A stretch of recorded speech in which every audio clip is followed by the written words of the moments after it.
سلام الله عليكم أزول في اللون شالوم. مرحبا بكم في حلقة جديدة من سلسلة حلقات يهودي من بلدي. حلقة جديدة وشخصية جديدة سنتحدث عنها لأول مرة، تابعونا. ولدت في مدينة طنجة بالمغرب عام 1955 لعائلة يهودية مغربية من الصفردين. هي مصممة أزياء في عالم الموضة وممثلة، وإحدى أكثر المصممات شهرة في عالم الموضة الإسباني. عندما كانت في 20 من عمرها افتتحت أول متجر لها في مدريد عام 1979، حيث قدمت إبداعاتها الخاصة من معاطف الفرو. منذ الثمانينات تم الاعتراف بها كمصممة أزياء في عالم الموضة على الصعيدين الوطني والدولي. فتحت متاجر أخرى وتعاونت مع مصممين كبار في جميع أنحاء العالم، وقدمت مجموعتها على منصات العرض في مدريد وطوكيو ونيويورك. على مدار 3 عقود اهتمت دائما بشكل خاص باختيار الجلود التي تستخدمها في إبداعاتها، بينما كانت تحاول تحرير نفسها من خلال تصميماتها الخفيفة والشابة والأصيلة من القواعد التقليدية المرتبطة بهذا النوع من الملابس.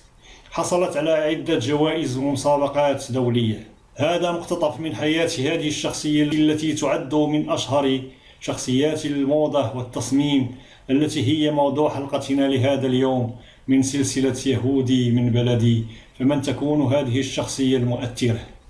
سيرتها الذاتية: ولدت إلينا بن عروش، واسمها الكامل هو إلينا بن عروش فيلا، في مدينة طنجة بالمغرب في 20 أبريل من سنة 1955 لعائلة يهودية مغربية من الصفردين.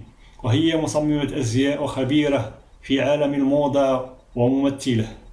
هي مغربية إسبانية هاجرت مع عائلتها من طنجة إلى مدينة مليليا المحتلة، ومنها إلى العاصمة الإسبانية مدريد. افتتحت أول متجر لها في العاصمة مدريد عام 1979، حيث قدمت إبداعاتها الخاصة من معاطف الفرو. منذ الثمانينات تم الاعتراف بها كمصممة أزياء وخبيرة موضة عالمية على الصعيدين الوطني والدولي. فتحت متاجر أخرى وتعاونت مع مصممين كبار في جميع أنحاء العالم، وقدمت مجموعاتها على منصات العرض في مدريد وطوكيو ونيويورك. اهتمت دائما بشكل خاص باختيار الجلود التي تستخدمها في إبداعاتها. بعد طلاقها وفي عام 2015 انتقلت إلينا بن عروش إلى نيويورك، وباعت بعض ممتلكاتها في إسبانيا، وقدمت مجموعتها الجديدة في مقر معهد سيربانتيس في هذه المدينة. نبدأ عن أصولها.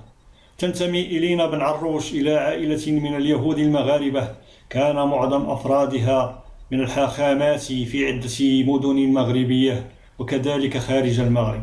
يرجع تواجد هذه العائلة في المغرب إلى قرون طويلة.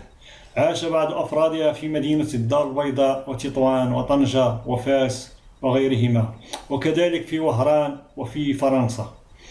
أصل الاسم بن عروش: في المغرب وبعض دول الجوار يتم الخلط بين حرفي السين والشين، لذلك ينطق اسمها تارة بن عروس أو بن هروس أو بن هاروش، وتارة بن حروش أو بن حروس أو بن عروش.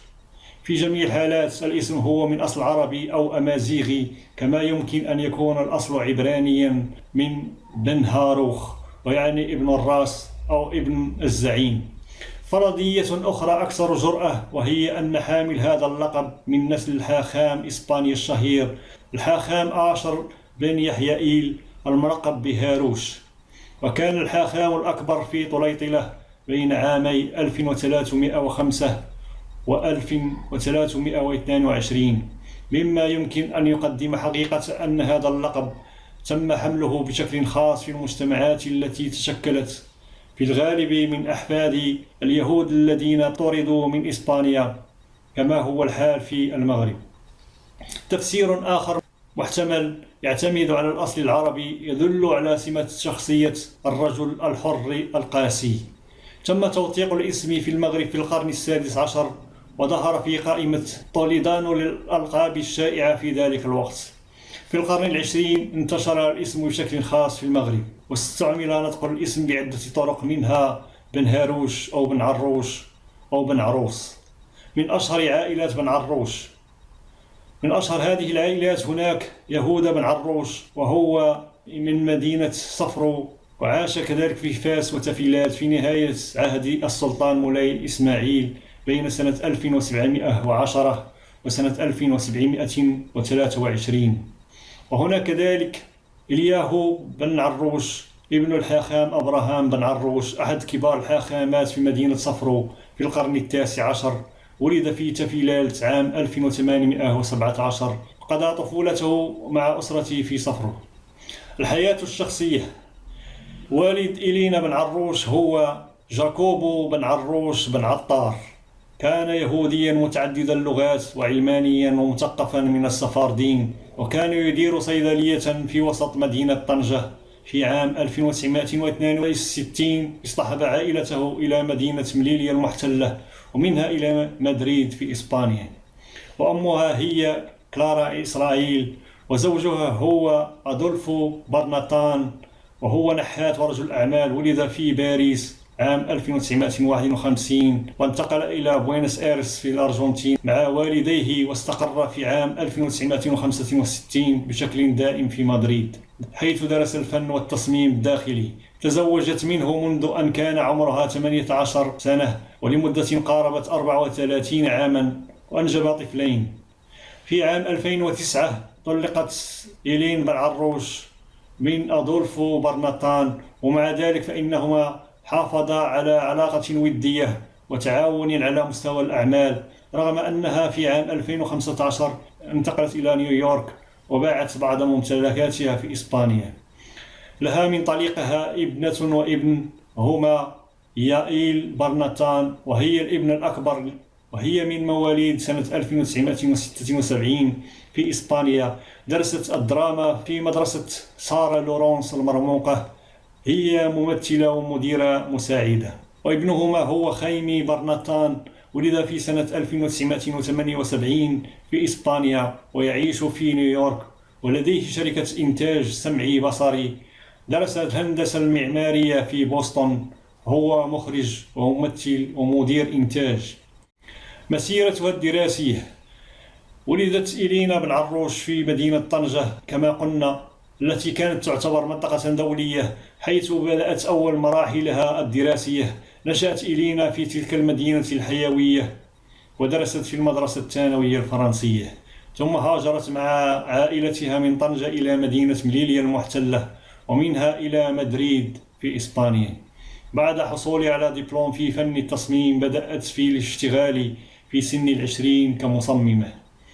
توشيحات وأوسمة وجوائز: فازت إلينا بن عروش بالعديد من الجوائز في إسبانيا. في عام 1984 قدمت إلينا بن عروش عرضا في طوكيو. في نفس العام حصلت على جائزة الإبرة الذهبية للتصميم، وهي جائزة منحتها وزارة الثقافة الإسبانية لمصممي الأزياء المرموقين.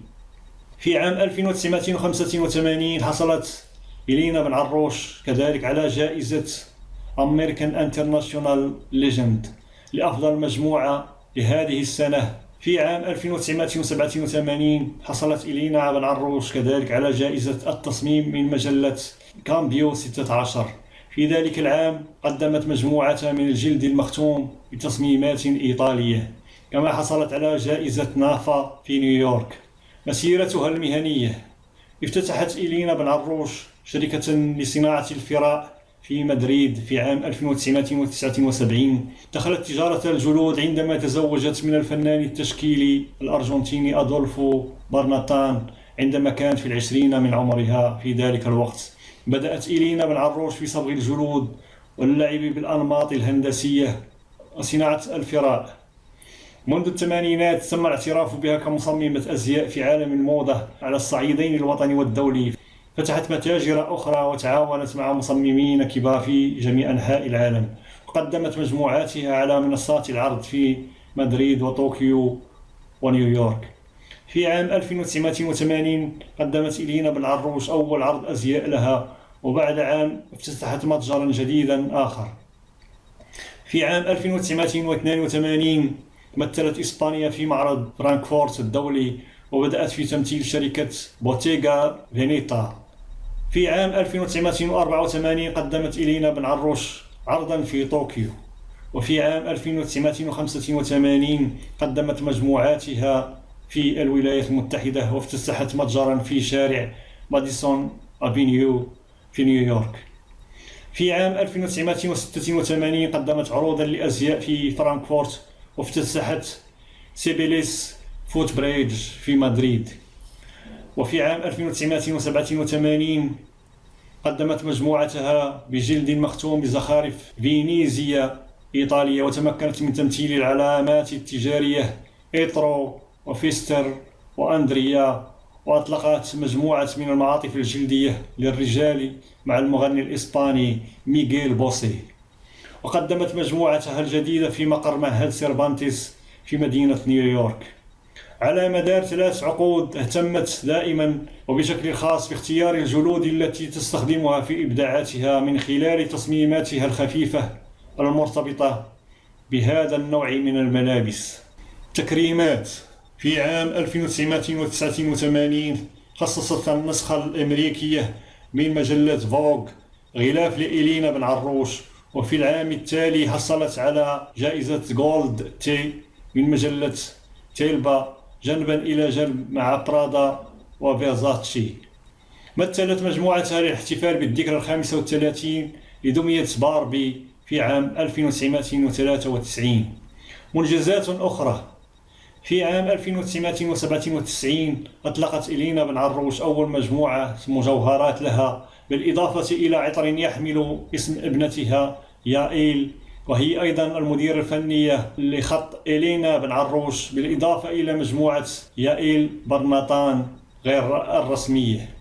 كان لاغاسكا وهو متجر بن عروش المذهل في باريو دي سالامانكا يباع فيه صابون ذو قيمة من سانتا ماريا نوفيلا، وظهرت على غلاف أوفيسيال دو لا فوغور. وقدمت مجموعتها في الولايات المتحدة الأمريكية، وأيضا مجموعتها الجديدة لعام 2016 في معهد سيرفانتيس في هذه المدينة. بن عروش الممثلة: قدمت إلينا بن عروش وصممت رسومات لفيلم ليفين فليش لبيدرو المودوفار المخرج الإسباني الشهير. هي ممثلة اشتهرت بفيلم جولييتا سنة 2016، وفي سنة 1991 مثلت في تالون إيغوي، وفي 2002 مثلت في فيلم بيدراس. في السياسة: إلينا بن عروش هي رمز لإسبانيا الاشتراكية المتفائلة. في يومها أطلقت عليها الصحافة لقب صاحبة الفراء الرائعة أو مضيفة القوة، لأنها في الثمانينات عندما كان المجتمع الإسباني متعطشا لرموز المكانة أحدثت بن عروش ثورة في عالم معاطف الفرو. كانت تتعاطف مع الحزب الاشتراكي العمالي الإسباني، وتجمع علاقات وطيدة بزعماء الحزب ورجال السياسة مثل فيليبي غونزاليس ولويس زاباتيرو. كانت إلينا بن عروش مستشارة لسونسوليس سبينوزا، وهي مغنية إسبانية، وفي نفس الوقت هي زوجة الزعيم الاشتراكي لويس زاباتيرو. لكن لما سئلت عن بيدرو سانشيز قالت: أنا لا أعرفه. بيدرو سانشيز هو زعيم الحزب الاشتراكي العمالي الإسباني. شكرا لتتبعكم، إلى لقاء آخر وشخصية أخرى من سلسلة حلقات يهودي من بلدي. دامت لكم الأفراح والمسرات. السلام عليكم ورحمة الله تعالى وبركاته.